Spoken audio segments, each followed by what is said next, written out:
నమస్తే, welcome to Andhraprabha. నేను మీ విద్య.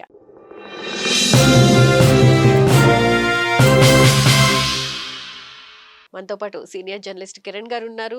అమరావతి సభలో లోకేష్ కి అవమానం జరిగిందంటూ కొన్ని రకాల వార్తలు వినిపిస్తున్నాయి. మరి ఈ అంశం గురించి కిరణ్ గారు ఏమంటారు, వారి మాటల్లో అడిగి తెలుసుకుందాం. కిరణ్ గారు నమస్కారం అండి. నమస్తే అండి. Welcome to Andhra Prabha. Thank you. Kiran గారు, చంద్రబాబు నాయుడు గారి స్ట్రాటజీ ఎక్కడో మిస్ అయ్యింది. సో మోదీ గారిని లోకేష్ గారు బాగా ప్రశంసలతో ముంచెత్తారు. కానీ ఎక్కడో కొంచెం లోకేష్ గారికి అవమానం జరిగింది అనే వార్తలు కూడా వినిపిస్తున్నాయి. వాస్తవమేనా? ఏం అవమానం జరిగింది? నేనైతే అలా ఏం అనుకోవట్లా. లోకేష్ గారి గురించి ప్రస్తావించలేదు అనేదేగా. అంటే పవన్ కళ్యాణ్ గారినేమో కొంచెం ఎక్కువ అభిమానం చూపిస్తున్నట్లు, అక్కున చేర్చుకుంటున్నట్లు, తమ్ముడిగా ప్రస్తావించినట్లు, లోకేష్ గారిని గారిని కొంచెం ప్రస్తావన. సైడ్ చేసినట్లు అట్లా. ఇప్పుడు కూటమి ధర్మం పాటించారా లేదా చూడండి. ఫస్ట్ థింగ్, కూటమి ధర్మం. ఆయన ఇద్దరు నాయకులను గట్టిగా ప్రశంసించాడు. చంద్రబాబు గారిని ఆకాశానికి ఎత్తాడు. ఉమ్, ఒక రకంగా చెప్పాలి అంటే చంద్రబాబే నా గురువు అని చెప్పాడు లిటరల్లీ. ఉమ్, అంతకు మించిన ప్రశంస చెప్పండి. చంద్రబాబు తన ప్రసంగంలో ఏం మాట్లాడారు? అసలు టెక్నాలజీకి గురువేనా? ఉమ్, అలా కనపడతారు. మొత్తం టెక్నాలజీ మొత్తం భారతదేశంలోకి తీసుకొస్తుంది నరేంద్ర మోదీ గారి. ఒక ఫోన్పే కానీ, యూపీఐ పేమెంట్స్ కానివ్వండి, ప్రతిదీ ఇవన్నీ వరుస ఉదాహరణ చెబుతూ సో ఎక్కువగా చంద్రబాబు గారు తమ్ముళ్ళు సెల్ ఫోను నేనే కనిపెట్టే తమ్ముళ్ళు అలా చెప్తారు కదా. అలా కాకుండా ఇవాళ నరేంద్ర మోదీ గారినే పూర్తిగా ప్రశంసించారు.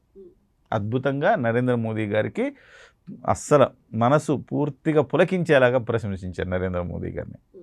కానీ నరేంద్ర మోదీ గారు అంతకు మించిన ప్రశంస అందించారు. ఉమ్, చంద్రబాబు గారు పెద్ద పెద్ద ప్రాజెక్టులు చేయాలంటే చంద్రబాబు గారి వల్లనే సాధ్యం. ఉమ్, వాస్తవం కూడా. చంద్రబాబు గారి గురించి ఆయన చెప్పిన దాంట్లో తప్పేమీ లేదు, నేను కూడా అంగీకరిస్తున్నా. చంద్రబాబు నాయుడు గారు ఆయన 1996 నుంచి 2004 వరకు ముఖ్యమంత్రిగా ఉంటే ఆయన హయాంలో అనేకము అసలుకి ప్రజల వద్దకు పరిపాలన తీసుకొచ్చాడు. అసలు ముఖ్యమంత్రి అంటే అదే బ్రహ్మ పదార్థంలో చూసే రోజు నుంచి ముఖ్యమంత్రి మనతో కూడా మాట్లాడతాడరా అనుకునే ఒక క్రియేట్ చేశాడు ఆయన. ఆయన స్ఫూర్తిగానే ఒకే ఒకటి సినిమా వచ్చింది ఆ రోజుల్లో. సో చంద్రబాబు నాయుడు గారు ఒక ట్రెండ్ సెట్టర్, అందులో డౌట్ ఏం లేదు. అదే అంశాన్ని ఆయన చెప్పాడు. చెబుతూ ఈయన ఎప్పుడయ్యాడు? 2001లోనో 2లోనో ఈయన ముఖ్యమంత్రి అయ్యాడు, సబ్జెక్టు కరెక్షన్. అప్పటికే చంద్రబాబు నాయుడు గారు ముఖ్యమంత్రిగా ఉన్నారు. చాలా ఆయన తనదైన ముద్ర వేస్తున్నారు. బిల్ క్లింటన్ వచ్చాడు. అప్పటి వరకు ఏంటి, బిల్ క్లింటన్ వచ్చాడు అంటే అమెరికా అధ్యక్షుడు వచ్చాడు. సో అట్లా ఒక్కొక్కళ్ళని తీసుకురావడం కానివ్వండి, బిల్ గేట్స్ని తీసుకురావడం కానివ్వండి, వాళ్ళందరితో కంపెనీలు పెట్టించడం కానివ్వండి, ఇవన్నీ కూడా చంద్రబాబు అంటే దేశంలోనే ఒక బ్రాండ్ ఇమేజ్ వచ్చింది. ఆయన చూసి నేను నేర్చుకున్నా అన్నాడు కదా. సో అంతకు మించిన గొప్ప ప్రశంస ఉంటుంది ఇవాళ. చంద్రబాబు గారే ఒక రకంగా గురువు. ఆయన చూసే నేను ఆ రోజు నేను నేర్చుకున్నానని చెప్పిన తర్వాత అంతకు పెద్ద ప్రశంస అది. సో అదే సమయంలో పవన్ కళ్యాణ్ గారు శక్తిమంతుడు అని ఆయన్ని ప్రశంసించి యథావిధిగా ఎప్పుడు పవన్ కళ్యాణ్ గారిని శక్తిమంతుడని అంటాడు ఆయన. ఆయన ఒక తుఫాను వంటి వాడు, అంత బలమైన అత్యంత బలమైన నాయకుడు అని చెప్తూ ఉంటాడు. అది మళ్ళీ ఒక్కసారి చెప్పారు. At the same time Pawan Kalyan గారు దగ్గుతూ ఉంటే ఆయన కాఫ్ ట్యాబ్లెట్ ఒకటి, చూయింగ్ ట్యాబ్లెట్ ఒకటి ఇచ్చారు, దగ్గు బిళ్ళ ఒకటి ఇచ్చి పవన్ కళ్యాణ్ పిలిచి మరేది ఇచ్చి, ఇది వేసుకొని మంచినీళ్ళు తాగండి, మీకు అంతా మంచిగా అవుద్ది, కొంచెం దగ్గుతున్నారు చూసుకోండి అని చెప్పాడు. దానికి ఉప్పొంగిపోయాడు పవన్ కళ్యాణ్. అంత కేరింగ్ చూడండి అనేసి. సో జనం కూడా ఇప్పుడు ఏమనుకుంటున్నారు, జన సైనికులు కూడా ఆనంద డోలికల్లో ఉన్నారు. మా నాయకుడు అంటే పవన్ కళ్యాణ్ గారు అంటే మోదీ గారికి ఎంత ఇష్టమో చూసారా అని అనుకుంటున్నారు. ఇద్దరిని కూటమి ధర్మం అయిపోయింది. ఇంకా తెలుగుదేశం పార్టీలో చంద్రబాబు నాయుడు గారిని అంత గొప్పగా పోడిన తర్వాత ఇంకా లోకేష్ గారిని పొగడాల్సిన అవసరం ఏముంది? కానీ చెప్పుండొచ్చు, కానీ ఆయన మర్చిపోయాడని నేను అనుకుంటున్నా. వ్యూహాత్మకంగా ఆయన ఏమి కావాలని చెప్పకపోయడం ఏమీ లేదు. గతంలో కూడా 2-3 సార్లు చాలా దగ్గరకు తీసుకున్నాడు లోకేష్ గారిని వచ్చి కలువు అంటే కలవట్లేదు ఈయన అని కూడా అన్నాడు ఒక సమావేశంలో. రమ్మంటే రావట్లేదు ఈయన అన్నాడు. సో అట్లా లోకేష్ గారి పట్ల కూడా ఆయనకి ఆ కన్సర్న్ ఉంది, అది చూపించాడు గతంలో. ఇప్పుడు బహుశా ఎందుకు అనిపించిందంటే నరేంద్ర మోదీ గారిని ఒక రేంజ్లో ఎత్తేసాడు నారా లోకేష్ గారు. నమో అంటే ఇది, నమో అంటే అది అని చెప్పేసి చెప్పాడు. పాకిస్తాన్కి చుక్కలే ఇట్లా చెప్పాడు అనమాట. మంచి పంచింగ్ డైలాగ్స్ చెప్పాడు.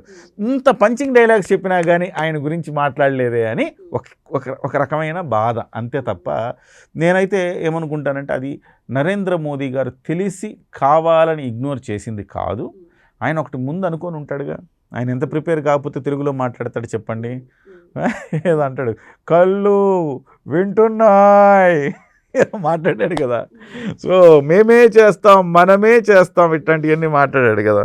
సో ఆయన ఎంతో జ్ఞాపక శక్తి కూడా ఉంది ఆయనకి. బట్ అవన్నీ ఆయన ముందుగా అనుకున్న ప్రకారం స్పీచ్ అంతా తయారు చేసుకున్నారు. ఆయన అవన్నీ అనుకునే వచ్చారు, మాట్లాడారు. బట్ ఆయనకు కూడా తెలియదు నారా లోకేష్ గారు ఇంతలా ఆయన ఏమనుకుంటాడు, తెలుగుదేశం నుంచి చంద్రబాబు గారిని ప్రశంసించాలి, జనసేన నుంచి పవన్ కళ్యాణ్ ప్రశంసించాలి అనుకుంటాడు. తెలుగుదేశం నుంచి ఇంకో యువ నాయకుడు ఉన్నాడు, ఆయన్ని కూడా ప్రశంసించాలి, పొగడాలి అనేది ఆయన అక్కడ జ్ఞప్తికి వచ్చి ఉండకపోవచ్చు, అంతే తప్ప బేసికల్గా వాదన ఏంటంటే మామూలుగా ఇన్విటేషన్ కార్డులో ఫస్ట్ ఇన్విటేషన్ కార్డులో ఏదైతే ముందు ప్రిపేర్ చేశారో దాంట్లో పవన్ కళ్యాణ్ గారి పేరు వేయలేదు. తర్వాత సారీ మేము చూసుకోలేదు అని చెప్పి మళ్ళీ యాడ్ చేయడం, ఇదంతా ఒక నాటకంగా అలా వెళ్ళి ఇప్పుడు తర్వాత ఇక స్టేజ్ మీద పవన్ కళ్యాణ్ గారికి కొంచెం పెద్దపీట వేస్తున్నట్లు కనిపిస్తే మరి జన సైనికుల ఆలోచన ఈ రకంగా ఉండడంలో తప్పులేదు కదా. మీరు మంచి ప్రశ్న వేశారు. సో స్ట్రాటజీ మీరు అడిగారు కదా ఇంతకుముందు, చంద్రబాబు నాయుడు గారి స్ట్రాటజీ ఫెయిల్ అయిందా అంటే స్ట్రాటజీ ఫెయిల్ ఏమవ్వాల. ఒక రకంగా మీరు చూస్తే చంద్రబాబు నాయుడు గారు ఈ పవన్ కళ్యాణ్ గారు పేరు వేయకపోవటం వల్ల పెద్ద ఎత్తున నిరసన వచ్చింది. తర్వాత వేశారు, కాకపోతే వేశారు కానీ దాన్ని ఎక్కడ కూడా మీకు పంపకాలు జరగల. వేసి అఫీషియల్గా వేసి ఆడ పెట్టారు అంతే. ఎందుకంటే అప్పటికే ప్రింట్ అయిపోయినాయి అన్నీ, ఆహ్వాన పత్రికలను వెళ్ళిపోయినాయి, అన్నీ వెళ్ళిపోయినాయి. ఆ తర్వాత వీళ్ళు చూసుకొని వీళ్ళు కొంత నిరసన వ్యక్తం చేసేసరికి అది లేదు అది ప్రోటోకాల్ ప్రకారం అలా జరిగింది. కేంద్ర మంత్రులు మళ్ళీ పవన్ కళ్యాణ్ గారి పేరు వేస్తేనేమో కేంద్ర మంత్రులు ప్రోటోకాల్ చూడండి, మీరు కూర్చున్న సిట్టింగ్ కూడా మీరు చూస్తే నరేంద్ర మోదీ గారు, చంద్రబాబు గారు, ఇటువైపు గవర్నర్ గారు, ఈ గవర్నర్ గారి పక్కన కేంద్ర మంత్రి ఎర్రనాయుడు గారి అబ్బాయి ఇక్కడ కూర్చున్నారు, రామ్మోహన్ నాయుడు, ఇక్కడ పెమ్మసాని కూర్చున్నాడు.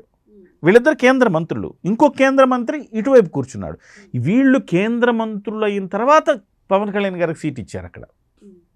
ఆయనేం నరేంద్ర మోదీ గారి పక్కన కూర్చోలే, బికాజ్ ఆఫ్ అది ప్రభుత్వ కార్యక్రమం, ప్రోటోకాల్ ప్రకారం జరుగుతుంది, అది వాస్తవమే. సో ఇప్పుడు పేరేస్తే పవన్ కళ్యాణ్ గారి పేరేస్తే మరి కేంద్ర మంత్రుల పేర్లు వేయాలిగా. సో కేంద్ర మంత్రుల తర్వాతనే కదా డిప్యూటీ సీఎం వస్తాడు. సో ఆ ప్రోటోకాల్ ప్రకారం మేము వేయలేదని చెప్పారు. కానీ ఇక్కడ జన సైనికుల ఆవేదన ఏంటంటే మీరు వేయకపోవడం, మీరు ప్రోటోకాల్ ప్రకారం అన్నీ చేయాలా, ఇది కూటమి ధర్మం, మరి ఏం చేస్తారు మీరు. సో తెలుగుదేశం తరపున చంద్రబాబు నాయుడు ఉన్నారు, నరేంద్ర మోదీ గారు బీజేపీ తరపున ఉంటే జనసేనకు ఒక స్పేస్ ఇవ్వాలి కదా మీరు. సో జనసేన తరపున పవన్ కళ్యాణ్ గారి పేరు వేయాలి కదా. ప్రతిదీ మీరు ప్రోటోకాల్ ఉంటే ఎలా అవుద్ది, మోరల్ వాల్యూస్ కూడా పాటించాలి అనేది వాళ్ళ కోణం. చివరికి వాళ్ళ కోణంలో ఏదో చేశారు, మమ అనిపించారు. కానీ మీరు మళ్ళీ చూడండి, శిలాఫలకాలన్నింటిలో పవన్ కళ్యాణ్ గారి పేరు ఉంది. శిలాఫలకాలు ఆయన ఆవిష్కరించిన ప్రతి శిలాఫలకంలో పవన్ కళ్యాణ్ గారి పేరు, దట్టు ఈ కేంద్ర మంత్రుల పేర్ల తర్వాత ఉంది. సో ప్రోటోకాల్ అదే, వాస్తవాన్ని ప్రోటోకాల్ అదే. కాకపోతే కొంత ఆవేదన ఉంటుంది. అది అట్లా ఉన్నప్పుడు మీరు స్ట్రాటజీ అన్నారు కదా, పవన్ కళ్యాణ్ గారు పేరు రావాలి అని అనుకున్నప్పుడు వెంటనే ఏం చేశారు వాళ్ళు, పవన్ కళ్యాణ్ గారి ఫోటో ప్లస్ నారా లోకేష్ గారి ఫోటో వేశారు. పవన్ కళ్యాణ్ గారి ఫోటో పడితే పక్కన మళ్ళీ నారా లోకేష్ గారి ఫోటో పడాలి, అది స్ట్రాటజీ. నారా లోకేష్ గారు పవన్ కళ్యాణ్ గారితో ఈక్వల్గా ఉండాలి, అది వాళ్ళ స్ట్రాటజీ. ఆ స్ట్రాటజీ ప్రకారం చేశారు. పైగా మీకు లైవ్లో చూడండి, పదే నారా లోకేష్ గారిని చూపించారు. పవన్ కళ్యాణ్ గారు చాలా తక్కువ చూపించారు. లైవ్ మొత్తం కూడా పదే నారా లోకేష్. స్ట్రాటజీ సక్సెస్ అక్కడ. కాకపోతే లాస్ట్లో నరేంద్ర మోదీ గారు మాట్లాడకపోయేసరికి కొంచెం హట్ అయి ఉంటారు. కానీ ఓవరాల్గా అంటే ఒక తండ్రిగా కొడుకు భవిష్యత్తును కోరుకోవటంలో తప్పు ఉంటుందని నేను అనుకోను. ఆయన వ్యూహాలు, ఆయన రాజకీయ చతురత, ఆయన ఎప్పటి నుంచి అండి ఆయన ఒక మేధావి ఆయన. సో రాజకీయ చదరంగంలో చంద్రబాబు గారిని మించిన వాళ్ళు లేరు. ఈ మధ్యకాలంలో కాస్త వయసు ప్రభావం కారణంగా సరైన వ్యూహాలు రచించలేకపోతున్నారేమో అనిపిస్తుంది. కన్నా జగన్మోహన్ రెడ్డి గారి విషయంలో మామూలుగా అయితే ఆయన రాజకీయ దురంధరుడు. సో ఆ విషయంలో కొడుకుని ప్రొజెక్ట్ చేసుకోవటంలో డెఫినెట్గా ఆయన సక్సెసే, ఇప్పటికీ సక్సెసే, ఎప్పటికీ సక్సెస్ అవుతాడని నేను అనుకుంటున్నాను. కాకపోతే ఆ రాజకీయాన్ని వంట పట్టించుకుని పవన్ కళ్యాణ్ గారు కూడా సరైన నిక్కచ్చి రాజకీయ నాయకుడిగా, సరైన రాజకీయ నాయకుడిగా ఆలోచిస్తే అప్పుడు టగ్ ఆఫ్ వార్ ఏంటంటే నెక్స్ట్ ముఖ్యమంత్రి నారా లోకేషా లేకపోతే పవన్ కళ్యాణ్ అని ఉంటుంది. బహుశా అది 2029 తర్వాత. సో అది కూడా చంద్రబాబు నాయుడు గారు కొంచెం డసిలితే. పవన్ కళ్యాణ్ గారు ముందే చెప్పేస్తున్నారుగా 15 ఏళ్ల పాటు ముఖ్యమంత్రిగా నారా చంద్రబాబు నాయుడు అని చెప్తున్నారు కదా. సో ఆయన కాదు అంటే దీంట్లో కూడా పరమార్థం ఏంటంటే ఆయనకు మేము ఓకే, ఆయన కాదంటే లైన్లో పవన్ కళ్యాణ్ గారు ఉన్నారని మనం అర్థం చేసుకోవాలి. అప్పుడు చంద్రబాబు గారు ఇవాళ నుంచి వేసే వ్యూహాల్లో ఏంటంటే అప్పుడు కూడా 2.5 ఏళ్ళు ఆయన తీసుకుని 2.5 ఏళ్ళు ఈయన పంచుకునేటట్టుగా ఈ అన్నదమ్ములు. ఎప్పుడు నారా లోకేష్ గారు కూడా చాలా ప్రేమగానే మాట్లాడతారు. నా అన్న పవన్ అన్న అని చాలా ప్రేమగా మాట్లాడతారు. చూడండి, భవిష్యత్తులో కూడా ఇదే కాంబో కొనసాగుతుందని నేను అనుకుంటున్నాను. ఎందుకంటే ఆఫ్టర్ చంద్రబాబు నాయుడు వీళ్ళిద్దరూ పదవులు ఈ సీఎంగా కుర్చీలు పంచుకుంటారేమో 2.5 అనుకుంటున్నాను. అది కూడా వీళ్ళు గెలిస్తే, వీళ్ళంతా సక్రమంగా చేసుకుంటే. అలా కాకుండా వీళ్ళు పాడు చేసుకుంటే మనం చేయగలిగింది ఏం లేదు. జగన్మోహన్ రెడ్డి గారు రెడీగా ఉంటారు. అది సో ఓవరాల్గా సక్సెసే. నారా లోకేష్ అద్భుతంగా మాట్లాడాడు, గతం కంటే చాలా భిన్నంగా చాలా బాగా మాట్లాడాడు. సో షో సక్సెస్ అన్ని విధాల. సో నారా లోకేష్ గారికి అవమానాలు ఏం లేదు, అవమానం లేదు, ఏం లేదు. సో అంత కూల్ గా జరిగిపోయింది. అలా ఊరికే వాళ్ళ అభిమానులు అలా అనుకోవచ్చు కానీ ఏం లేదు. నారా లోకేష్ గారికి ఇవ్వాల్సిన ప్రాధాన్యత ఎప్పుడు ప్రధానమంత్రి గారు ఇస్తున్నారు. Right, thank you so much అండి.